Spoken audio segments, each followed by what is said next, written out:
Do you need a home inspection on a new construction home? Well, luckily, we have Doug Hayes of HTX Home Inspections here to let us know why getting a new construction home inspection is beneficial and can save you thousands of dollars on this week's episode of The Real Realtor of Houston. You don't want to miss this. So this is a phase inspection. This is prior to the drywall being installed. Okay. So that's what this is. You know, you may hear somebody say phase 2. You may hear somebody say pre-drywall. Okay. So Pre-drywall. Okay. Yes. But it's the same phase as long as it does not phase 2 have. and pre-drywall are the same thing. Okay. All right. Somebody may just say pre-drywall. Somebody may just say phase 2. What's phase 1? Is that pouring the Phase foundation? 1, foundation. What we're standing I'm so on. smart. You know what I mean? All right. So, and then phase 3, the finished product. Oh, so it's only 3 phases? Yes. Okay. Yeah. The start, middle, and then the finish. Okay. Exactly. So in pre-drywall, what are some of the people should be looking for? In the pre-drywall, so when we're walking through, at least when I'm walking through and doing a pre-drywall inspection, you know, some of the first things, the major things we look for is your electrical wiring. We're checking out your plumbing, make sure it's vented properly. You know, like over here, for instance, this is a plumbing line for a washing machine. And this pipe here, it goes all the way out through the roof. That's an air vent.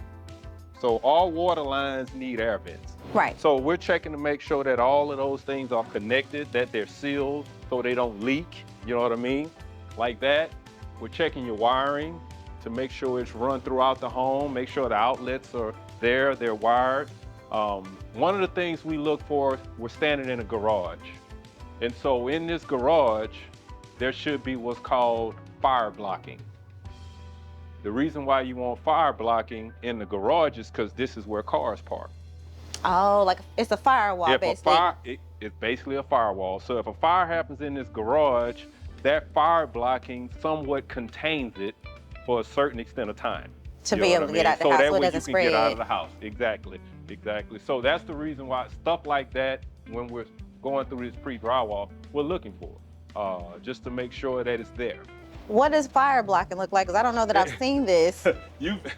There's 2 types. There's a foam spray that they use that's fire resistant, and they spray it along the joist. So they have to spray it between the floors, right? Okay. And fire tends to go where there's openings. Yeah. So anywhere there's an opening, they spray that fire blocking around the perimeter. So like with these wires, for instance, like when those wires go through that stud, you see how the wires go through the stud? Well, fire will go through there. So they put the stuff right there. So they spray foam there, and that prevents the fire from going up to the second level. Hot dog. How do you do that? Okay. At what point do they do that? That's this point, right? It's at this phase 2. Phase 2. Yeah. I've never had this. Yeah. I mean, you have it when you get into new construction. Like if someone's coming in, they're picking a lot, or they found a home that they want. They might say it's at phase 2, but we don't know what that means. We just know, oh, all right, cool. Yeah. So when is it gonna be done? Yeah. No. So to little things like that, like in townhomes, that was how you learned about it. I had always had a townhouse, and that was the thing that you wanted to make sure. Between the 2 units. Yeah, so that way it doesn't spread. Wall. Exactly. Okay, so when would we see that? Like, would we that foam spray? Yeah. They'll probably come in here and start doing that within the next few days. Okay, all right. Because we're already at the pre-drywall phase. Oh, man. You know what I mean? So they have to have all of that installed. Yeah, before they put the drywall. Before they put the drywall up, so we can see it. Most likely, that section right there, that wall, there's going to be OSB on that wall. And the reason why they'll put that OSB on there, because that's sort of a fire blocking. Okay. You see what I'm saying? It'll prevent fire from moving inside. To the inside. Oh, you know what man. I mean? You can't just put drywall there. It has to be some type of barrier. So the OSB will be that barrier. Okay, so looking at this, because we know people can do things to make sure that it just looks good. So how do you, if you're checking to make sure there's no leaks inside of all of the piping, how are you able to check it like on a tire, if you're getting a tire replaced and they checking the seal to see if there's any air coming out or whatever? So to see if there's leaks in pipes, we won't do that. They will, the builder. Okay. They come in and do what's called a pressure test. So once all the plumbing gets installed and is connected from the city, they'll turn it on. Okay. and they'll plug all the openings where the pipes, so the water just doesn't come pour out on the floor. They'll plug them, and then they'll turn on the water, and then they'll just walk around and they'll look at the pipes to make sure there's no leaks. Okay. All So right. that's something they do on their side. We actually don't do that. Oh, That's okay. pressure testing the water lines, and that's something we don't do. Okay. So, Okay. but we're looking to make sure they're just fully connected.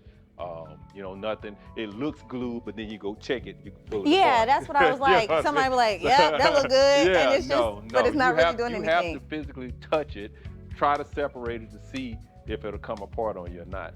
The other thing you look for too with plumbing, which is pretty neat, it's kind of the little things. You notice how this pipe slopes? You want to see your drain pipe slope like that. So that way the water doesn't So sit it still.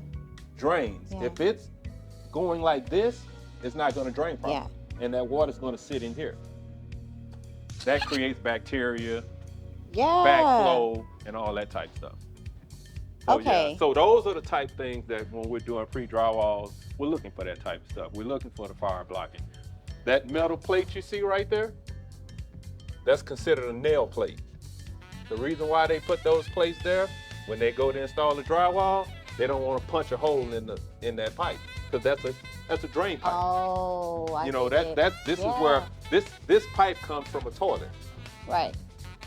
So you don't want to punch puncture that. Yeah. You don't want to punch a hole in it. So you'll see those nail plates where you have pipes going across studs like that. If you have wiring that is too close to the front of the stud, Yeah. you'll see a nail plate there as well. As a matter of fact, there's one right there. This is what the nail plate looks like on the stud. Oh, okay. And that's the pipe, you know what I mean? So that's a nail plate for a plumbing line. Those are nail plates for electrical wiring. Wow. Now, and that's just part of the things we're looking for. When Okay. We're going through this. For through this pre-drywall. Yeah. Okay. Yeah. So there's one interesting thing too, and this is just a side note. You ever wonder what that is? I don't. Yeah, when they're sticking out the ground, I really have. I don't know that I've ever paid attention to it being in here, but yeah. That's called an UFER rod. How you spell that? UFER. Oh, seriously, is that simple? All right. Yeah, What yeah. is? That's connected to the electrical system. And Oh, it's like a ground kind of thing? Exactly. It's connect all of the metal that's in this foundation connected to that. Seriously? And that is connected to, as you can see, the breaker panel. What? A UFER rod. Those are the things we have to look for when we're doing a pre-drywall. So if you don't see this, are homes supposed There's to an have issue. it? Every home should have it. Will it always be in the garage? Usually, yes. Because they normally put it on the inside. Once they throw the drywall, you never see it. Yeah, and I've never paid attention to it. Yeah, but This is the stuff- that's why with the pre-drywall, I'm not going to sit here and act like you got to have a pre-drywall. Everybody doesn't want to do a pre-drywall. I understand that. You know what I mean? Because there's cost associated with it. But they are important because you can catch things prior to them putting the drywall up. And that's the main thing. I would say on average, every pre-drywall that I've done were from 20 to maybe 30 recommendations.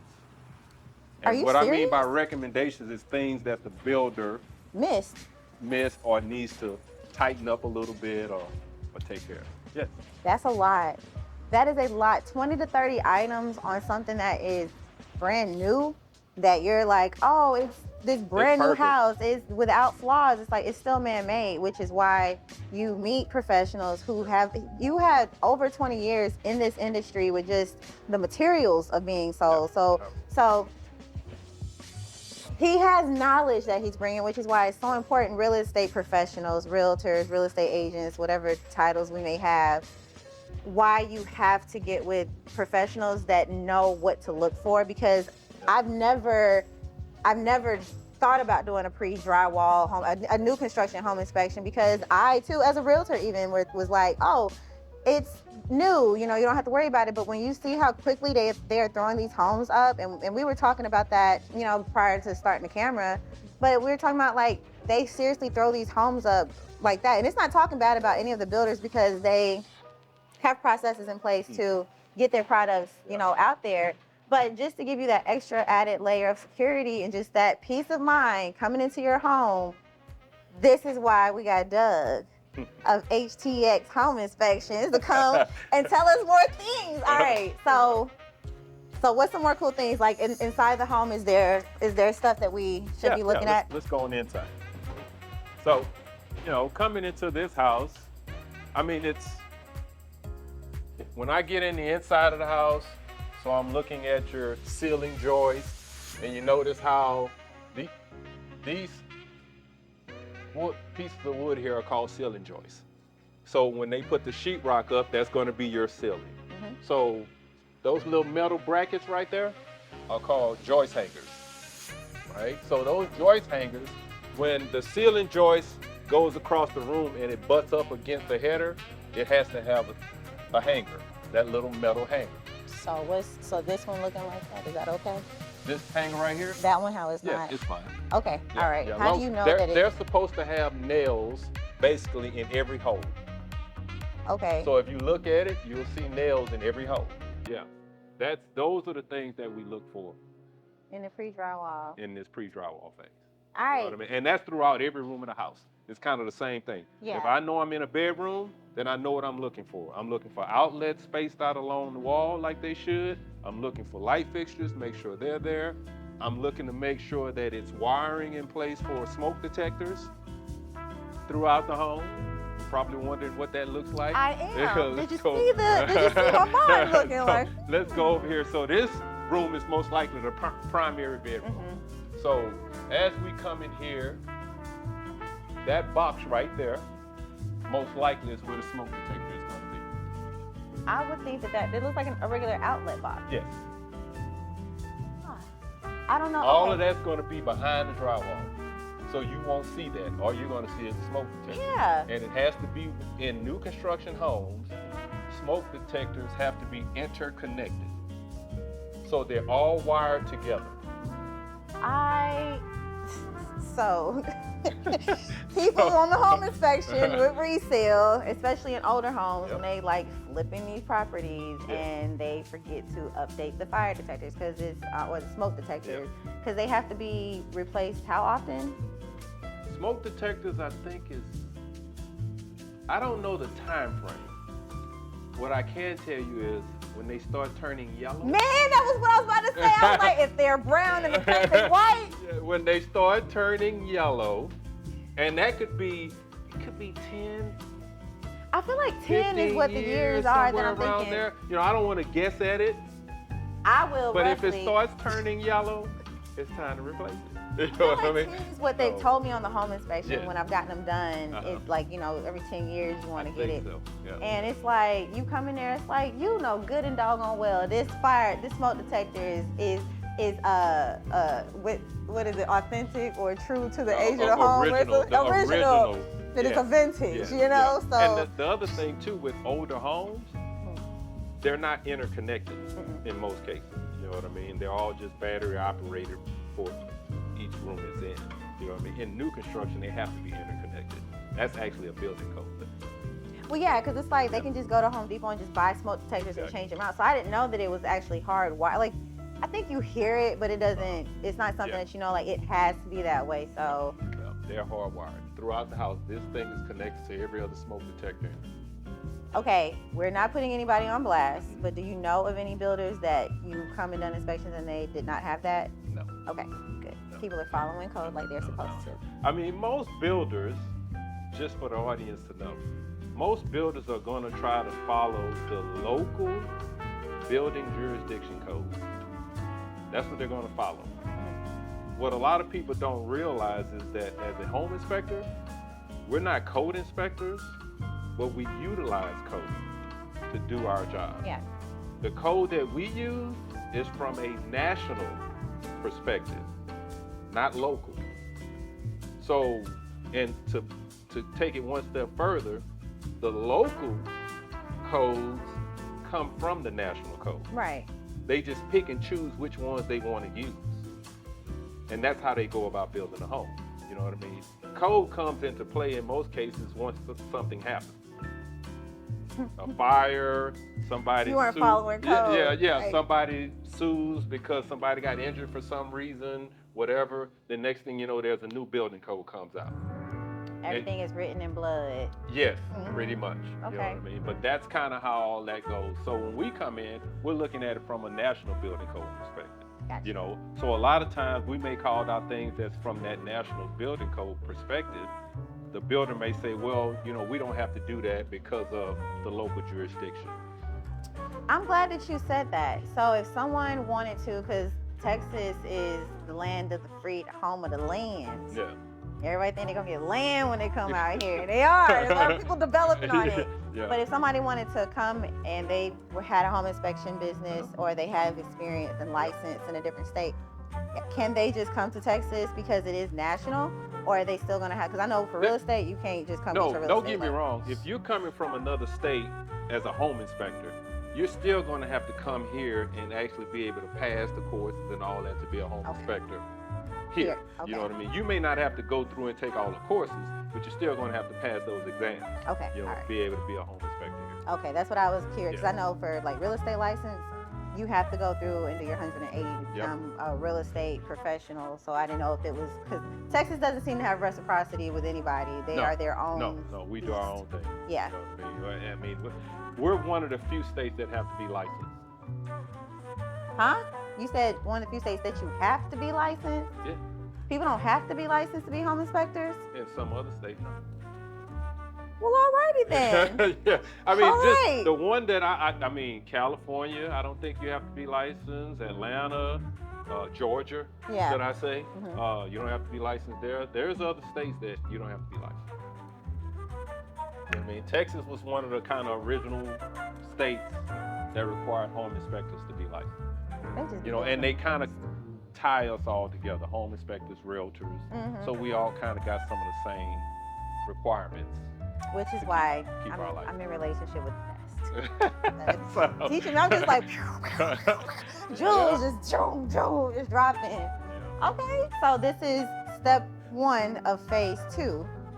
So step 2 of phase 2 would be going to A finished product. a finished product. And this is step, No, step 3 is the this is finished step product. 2 of a 3-phase product when you're building a home. Yeah, step So 3 this is step- finished. Yeah. Step Step 1 two? is foundation. Step 2 is pre-drywall. So 3 steps in the building process. I feel like we have so many other steps before we get to the finished product. So it's like, Well, but that's on your end, not on my end. okay, so if we're going from, okay, so from here, from pre-drywall, Yeah. the next thing that the next time that you would come out to a home to look would be the finished product. Finish. Well, let's go check out some finished products. We get to go check out phase 3 now. We get to go check out phase The 3, finished product. which is the finished product. Yep. So we get to see a nice little pretty finished home. So we are at phase 3. Oh, this ain't this like the third coast, the little third coast. Yeah. Anyway, like nah. Anyway, but we are in the third coast down here in Houston. But we are in phase 3, which is the finished product, and this is typically where you're gonna do your inspection to give the hits that you find to the builder, so that way they can fix them before you do your final walkthrough of the home. Exactly. So this phase here, you know, you're getting close to the finish line. Even though as beautiful as it is, we will find issues. And it's just always important to get that final phase, that inspection done, because on average we may find 30 to 40 recommendations. Usually they're minor, you know, they can be fixed. Of course, it's a new construction home, so they will fix them. But you do want to get them done because it can be a pain later on down the road. So don't skip this phase of the inspection. It's very important. Drop the mic. All right. After you, sir. Let's head in this beautiful home, see what we're working with here. After Thank you. man. For today, you know, you're going to be living here. So when we come through, we want to make sure that everything is working. We check every outlet. We're shooting all your supply air vents to make sure that your property is heating and cooling like it's supposed to. We're flushing every toilet. We're filling the tubs up with water to make sure that everything is draining like it should. You know, running your dishwasher, we're running your cooktops, your ranges. You know, everything has to be operated and touched. Your fireplace, we'll turn it on, make sure that it's working right. We go up in your attic space, we're gonna check your HVAC system. Sometimes it may be two up there, it may be two water heaters. We're looking at both of those, make sure nothing's leaking, making sure that they're connected properly. The exterior of the home, the grading, you know, that's something a lot of people in this area know that homes don't really drain like they should. So usually on both sides of the home, because there's not a lot of space, sun doesn't get in, so the water doesn't drain off. So this home has something that I wanted to show you that would be great for situations where your property is not draining right. I know in my backyard, I see these little, is that what you're about to look at? Yep. Yeah, I see them in my yard because I want to extend my, my porch.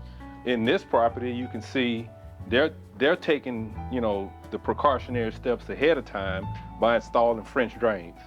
And that's what those are called. That's a French drain. Yes, that's a French drain. Okay. You know what I mean? So it's basically, they connected the gutter system to the French drain system, which is what you want, so it'll drain out towards the front of the home. The other thing too, you know, with these properties, because they don't drain like they should, it's always good to have gutters installed on the house. On front, back, and the sides. A lot of times the builders will offer it. They won't tell you about it though. Sometimes they'll put gutters on the house and it's just on the front. They don't put them on the sides or the back. And that's an upgrade. A lot of people don't know that. You know what I mean? So the reason why you want to put gutters on your house, because you want to control the amount of moisture that goes around the foundation. Yep. Too much moisture around the foundation is going to move. It degrades it. You know what I mean? And that too, it degrades the soil and you'll start seeing this U shape all the way around your house. You know, the thing that people don't think about as well, we're in Texas. The soil is clay. Clay is like a sponge. The more water you put in, the more it expands. The more water comes out, it contracts. That's the reason why your house settles. So I knew as far as landscaping, well, and also with the land, because that's been hits that I've seen on different home inspections here and in Virginia, that they want you to pay attention to is also with the landscaping, with the mulch, of it being too close to the house, because the mulch is going to be, it's hot, or not hot, but it holds that moisture and it's backing up against the wall and it's creating mold, and now you're going to have termite moisture problems. And the main thing with mulch, it's okay, but even with not just mulch, just with the soil alone, you want to always be able to see at least 2 inches of your foundation. Okay. So if you're putting mulch up and you put mulch and it comes up to here, it's too high. These little holes right here, they're called weep holes. That's to allow moisture that may get behind the brick wall to come out. But it'll also allow termites to get in. So if you're sitting there giving them a nice little cozy place to come snuggle up at. Exactly. So if you're going to have your soil levels up under those weep holes, you'll never see if a termite went in, if termites are beginning to nest in those walls. That's why it's always good to keep that about, 2 inches, 3 inches. If I can see 1.5 inches, then you can see it too. Yeah. You know what I mean? So I can be picky and I can say, okay, it's not 2 inches, call it out.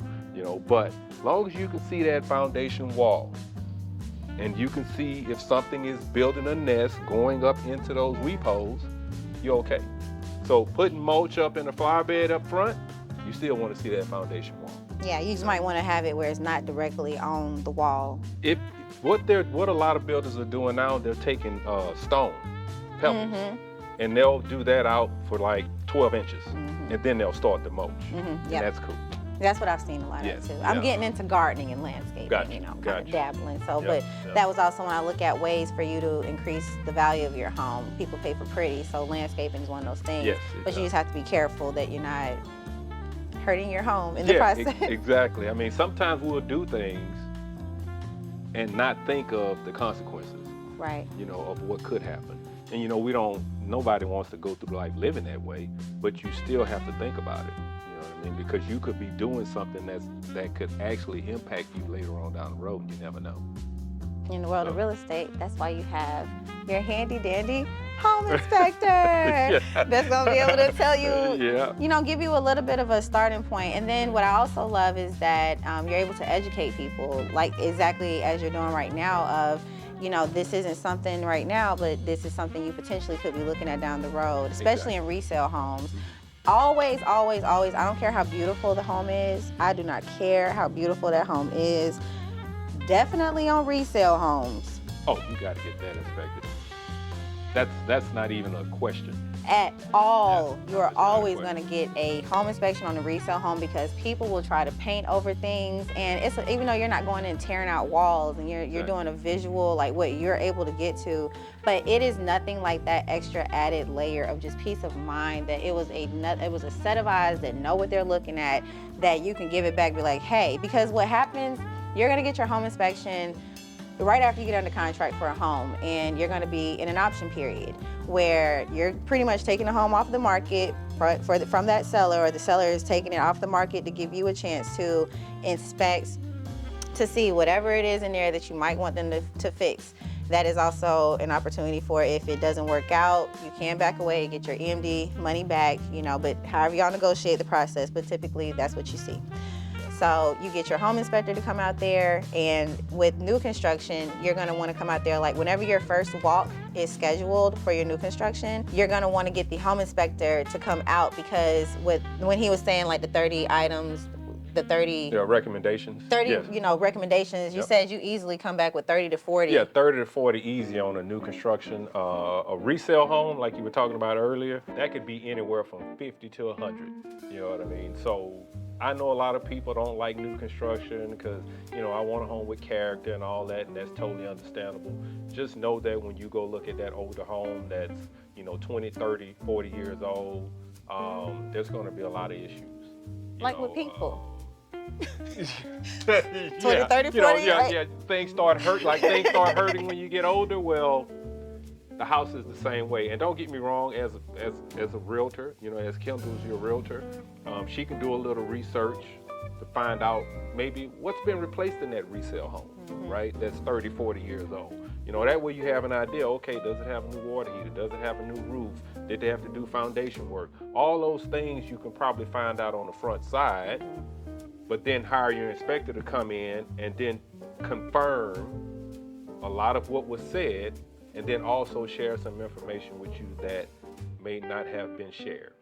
So that's the beauty of getting it inspected, that resale home. New construction homes, no, it is not perfect.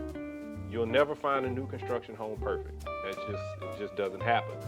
Some of the best homes I've inspected probably had anywhere from 10 to 12 recommendations. And that's great. 10 to 12, oh, that's beautiful. 30 is cool, but that's what about the average is. That's about what we're going to find. And so you get it inspected, you get that information, and now you can share it with the builder, your realtor, of course, and they can come in and get those things taken care of for you before you move in. Always know this: once you move into this new construction home, dun, dun, dun. There will be things that will happen. I mean, you just have to know it is a home. It's going to be moving, it's going to be settling. I see people panic all the time about drywall cracks. It's the house settling. It's the house settling. It's not falling down, it's not falling apart. I've never inspected a home that I know of to date that has fallen down on a new construction home. And we've done tons of them. So just know you have a good home. There are issues that you will come across that may be beyond what we do, like high humidity in the home. That's a big issue. You know, with HVAC systems, stuff like that, a lot of people have allergies and things of that nature. So high humidity in the home usually tends to be problems with your HVAC system or something else. So those are the things that, as an inspector, we may not be able to identify at that moment. But when you move in, once you identify it, the first thing you want to do is get with your builder.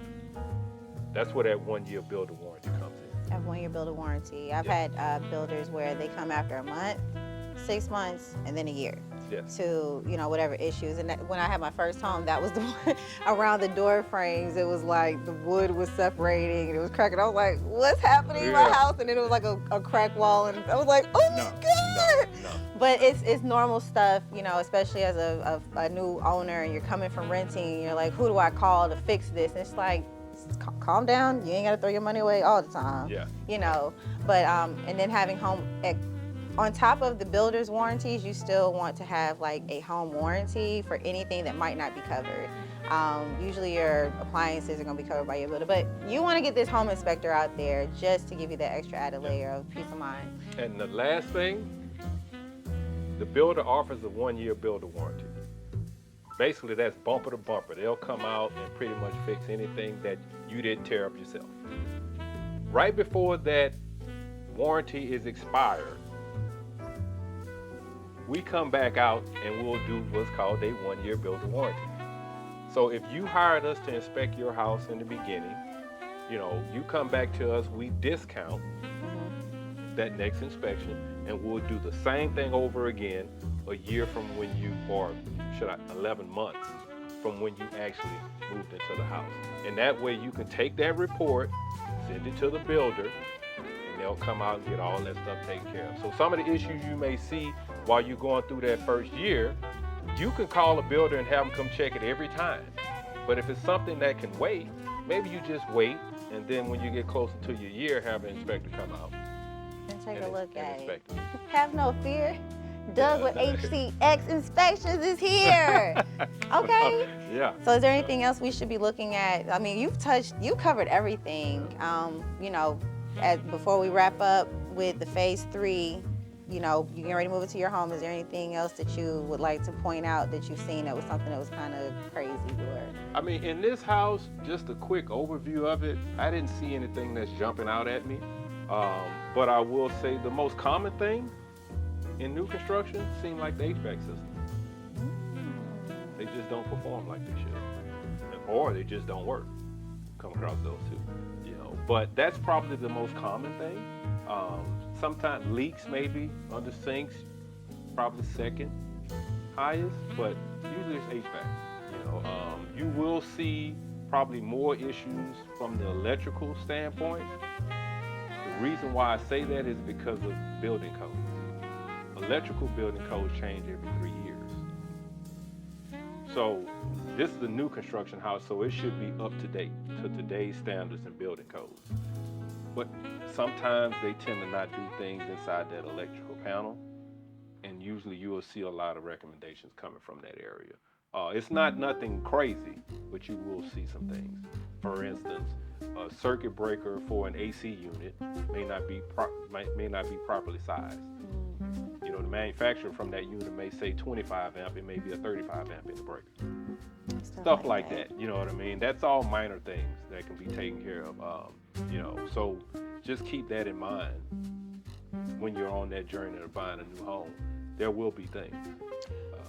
okay, so let's say that's something that somebody moves in, and in the summertime in Texas, what you don't want to have is no air conditioning inside your house. Yep. So let's say someone moves into this beautiful new construction home, but they did not give you a call to do their home inspection, and that's exactly what they find. Yep. Should they be like, oh my God, I got this $6,000 maintenance now because I didn't get a home warranty either? But you don't have to worry about that because it's covered under the builder's warranty. Yep. But that is something that because of that builder's warranty, that's going to be something that can get taken care of. Exactly. I mean, the one thing about the builder's warranty that everybody needs to understand, it's an inconvenience. And what I mean by that is, when you go to call a builder, they don't come out instantly. And when they do come out, they come out on their time, not yours. usually the first person you're going to see is not the person that's going to fix the problem. It's gonna be like the project manager. Exactly. They're going to come out, they represent the builder, they're going to try to diagnose the problem themselves, you know what I mean? Then they'll put that ticket in, and then they'll eventually send a tech out here to take care of whatever the issue is. That's why the builder warranty is good, but like I said, it's a huge inconvenience to you. I mean, a lot of us have to work. You know, we can't take off work to come home so they can send a guy to just diagnose something. That he gonna show up between the hours of Exactly. all day. So that's why, you know, that getting it inspected before you close is important. And then if you want to do that final right before the year is up, that also helps too. You know, because now you got all this information you can share, you can give to the builder, and it helps you because now you're really understanding your house. Yeah. You know, so that's the I take from what I do. We're all about educating, not alarming people. So the more information I can give you to help you understand your home, the better off you're going to be living in it. You know, we all want to just live in our home and just kind of do whatever, but everything takes work. Yeah. Man, I think on that, just set the mic down, like, here you go, hey, right, and walk off the stage. Yeah. Doug, thank you so much. No problem. I really, really appreciate your knowledge and your time, because I know you're a very busy man, because they are building up. I had a brief little stint, you know, as an appraiser. And at the company I was at, an amazing company. I would love to work there. I just was not fit to be an appraiser. That just was not for me. But 1.8 million parcels of homes or of real estate. 1.8 million for Harris County. That's not Galveston County, Montgomery, Fort Bend, whatever. It ain't none of those. Brazoria. That's just 1.8 for Harris County. So I can only imagine with with 2 million parcels of real estate, how busy you are. So I do not take it lightly. Yeah, we're very busy, we're grateful to be as busy as we are. You know, our business now, we're going into year 3 actually, which seems young, but believe it or not, we've done well over 1,000 inspections.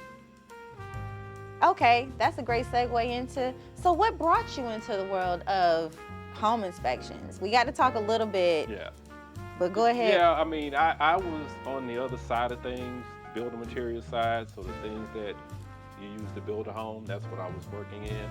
And just like me and millions of other Americans, you know, we were working our jobs, doing our thing, and you get to a point where you think like, okay, this is not the only thing. It's not working, right? You're just coming to this dead end. And home inspection, owning my own business was never on the radar. It was just, my thought was leave, resign at the job I was at. Corporate America. Corporate America, and I figured I'd just go get another job, you know, and you know, I'm a faith guy, believe in God. I don't want to offend anybody. Oh no, we believe in God. I believe in God. We believe in God. You know, I don't want to, hey, you know, it's like you know, we believe in a higher power. We know there's something bigger than us out here making this thing go. So my transition, I feel, was just, it was a anointing thing, because I knew nothing about. I bought 2 homes, had them inspected, never even thought about it, right? Resigned from that job. I had 3 different people all mention to me this business. And it was just, so to me, I kind of move when things happen like that. You have to pay attention to the signs. Yeah, because you know it's like, okay, somebody's trying to tell you something. God is you know trying what I mean? And so I just, after when the 3rd person mentioned it to me, I was like, this is what I'm supposed to be doing.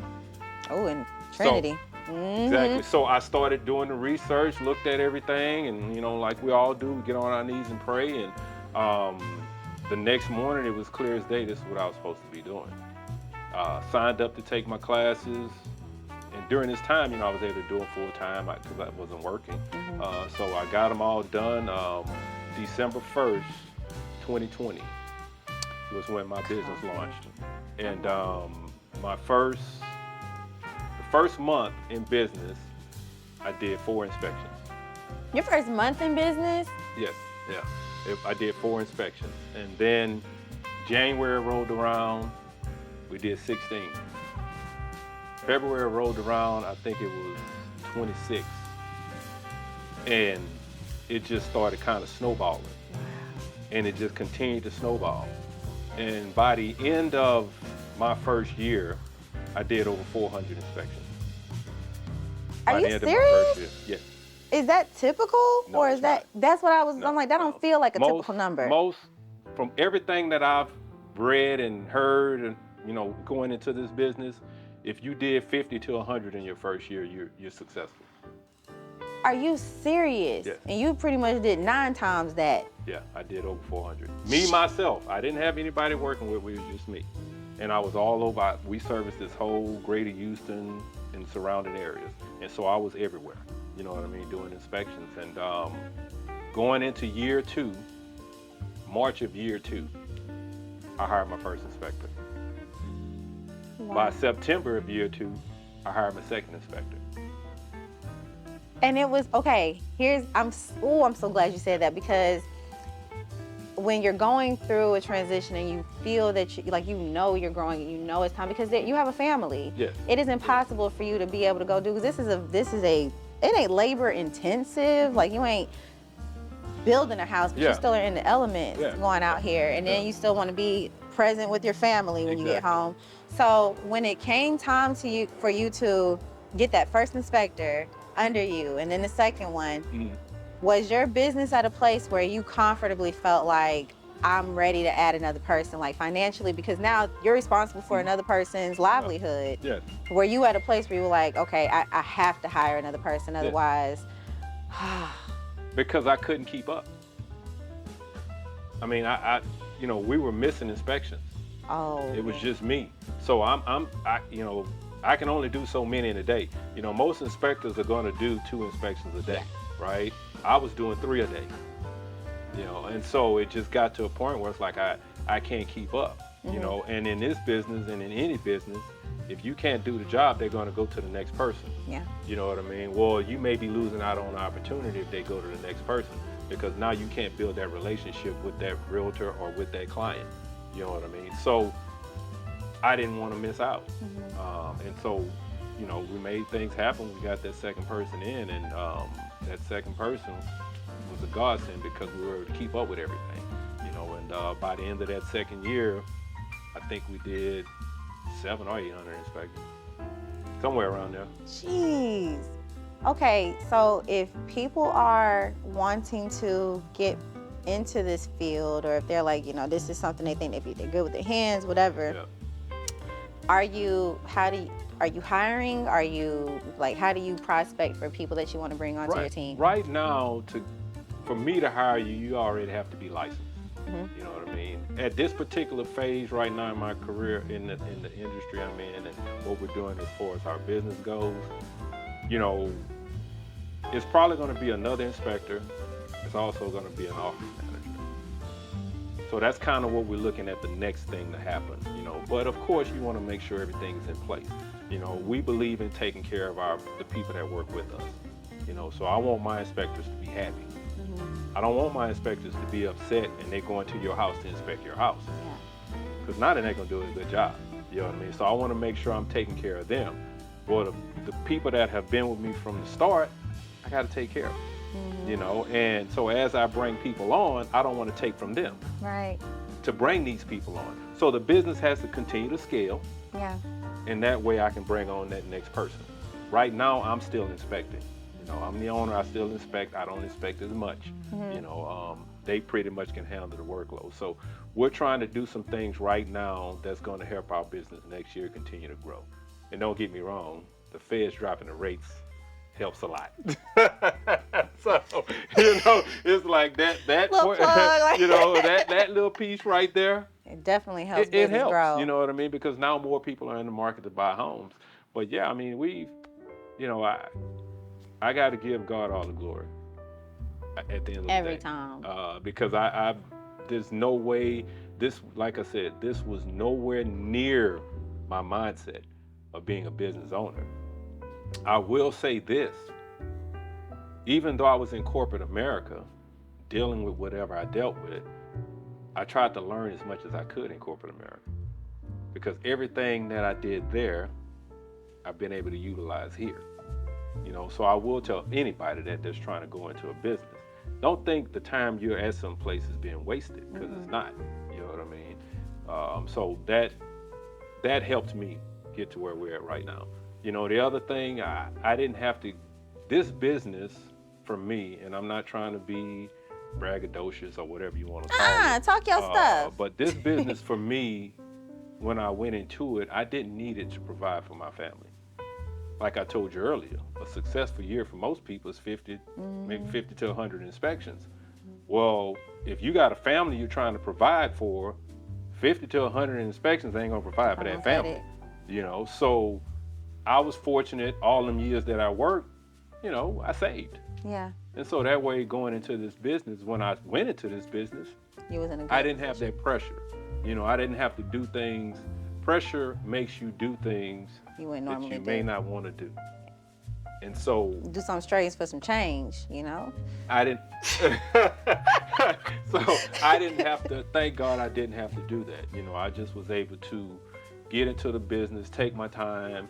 I wasn't in a rush to grow. I just was like, okay, we'll see what happens. I was thinking, okay, I'll be the 50 to 100 guy that year, and I'm happy. I'm just in business. I'm happy to be working. I'm like, man, I don't have to report to anybody. I'm my own boss. It was wonderful, right? That's kind of what I was thinking, and it started growing, and I just like, I can't believe this, And still to this day, I can't believe it. Every time I look at, phone, I'm like, man, wow. This was just a thought at one point, and now look at it. Yeah. Man. So yeah, we're blessed. My thing is we want to help people. It's always been that way. Even once we started the business, there were things we were like, okay, what do we want to do? So we have giving hearts. So we always want to give back. We always want to help in the community, stuff like that. That's where we want to focus at. You know what I mean? I'm not taking, I know in real estate, there's a lot of things that happen, events, stuff like that. We've always been the type, we're not big event people. Me and my wife, we're more so like, let's go help a struggling family. Yeah. You know what I mean? Let's go help somebody that may not be able to do the things we do or have the things we have. So we get blessed by blessing to be others. a blessing. But we're all supposed to be out here helping each other. Like we all need each other in this world, good and bad. Yep. I was just thinking about that the other day. We talk about people with purpose partners. I want my purpose partner. I'm like, the purpose isn't always this pretty thing that you think. Like sometimes you have to go through pain to fulfill your purpose. And so I love that your purpose here, because a lot of people don't get that luxury. I don't even say luxury. They don't get the opportunity to understand what their purpose is. Or so many people spend their entire lives trying to figure out, what is my purpose here? Yeah. And then some people just feel trapped and they make their own way out. Yep. And it's very unfortunate. So thank you for your ministry. You're able to help so many people. I get a thrill knowing I can help. That's how it is. I don't care how it is. Some people always think, helping is giving me some money. No, it ain't. No. I can give you some advice. And that was a key that unlocked the code. Exactly, you know what I mean? Something that simple, So it's definitely something that's always been with us. That's something we've always wanted to do, and being able to start a business and do what we're doing, it's amazing. But at the same time, we have to do our part. And you have always had a heart of service, being a Navy vet. Yeah. Cuyahoga Navy. What was your rate? I was the E4, so I didn't get that far up. You know what I mean? And I only did 4 years. Okay. What was your job? Oh, I was a barber, ship serviceman. Boy, he ain't talking mess with everybody. Yeah, I was a ship serviceman, and it was cool. I had an easy job. It wasn't like I was on the front lines in war or nothing like that. The barber plays a part. Yeah. Because you feel better about yourself. Exactly. I was in the barbershop cutting hair, and that's what I did my time in the service. And then I got out, and like I said, got into this industry, the building materials industry. Man. Yeah. So we have a veteran-owned business. So do you do any veteran discounts? If they ask, yes. All right, You but know you what I gotta mean? you gotta use code Peacock in order to get the veteran discount. Yeah, That's my Navy brother. Yeah, a lot of people ask about discounts. Sometimes we do them, sometimes we don't. All right. You know what Well, I listen, mean? if you work with me, Peacock, code Peacock. Yeah. That's how you get your discount with Doug. Yeah. Doug Hayes Yeah. of HTX. HTX Home Inspections. If they trying to find you, how can they find you? All social media sites, HTX Home Inspections, you'll find us. Facebook, Instagram. Really check out the Instagram page because I do a lot of videos, kind of help you with things that show you things that we find in homes, mainly new construction. That's how I found you. Yeah. I'm like, You whoa. know, yeah, mainly new construction, you know, but yeah, Instagram, Facebook, LinkedIn. I'm actually beginning to kind of start working on my YouTube channel. You know, some of the same videos that I put out on Instagram, I'm putting on YouTube, and you know, you can tell it's still kind of rough. That's okay. Joe is amazing. I know, He is I know. So you know, I'm getting there to kind of more refine my content, stuff like that. But you know, it's all, I like being authentic, so it's all authentic. That's what people like though, is authenticity. Yeah. So thank you so much. Thank you. I got a new friend in Texas. His wife, she was just like, hey, you know, but she was like, that'll be for y'all. Yeah. He's the more, hey y'all kind of person. Exactly. But yeah, if you are thinking about relocating to the greater Houston area, or if you're just, you just have questions about real estate, I purposely put myself in relationship with people who are smarter than me because I don't know everything. I see those things, I'm like, it's a regular drain in the backyard. I know I've seen them in my backyard, but that's a French drain. I've never asked that question. I didn't care enough. I just want to know, how do I build the concrete around it so that I can, you know, extend it. But, you know, for someone to be able to point out those little things that even as a realtor, we get caught up in the pretty sometimes too. But that's why I have someone who's like, yeah, this is why you want to go ahead and get this for your clients. Okay, I want to tell them that. And then they can make the decision from there of if that's going to be good for them. But they can at least know that they were informed and they had that option. So if you are thinking about relocating, if you're thinking about purchasing any real estate, any parcels, you do commercial inspections? We do small commercial inspections. We haven't got to the point where we're doing huge buildings yet, but small buildings like little daycares and coffee shops, things like that, we can inspect it for you. What about gas stations? I got somebody looking for a gas station right now. I've never inspected a gas station though. I'm pretty sure that's something we could do, but right now, Haven't? we Okay.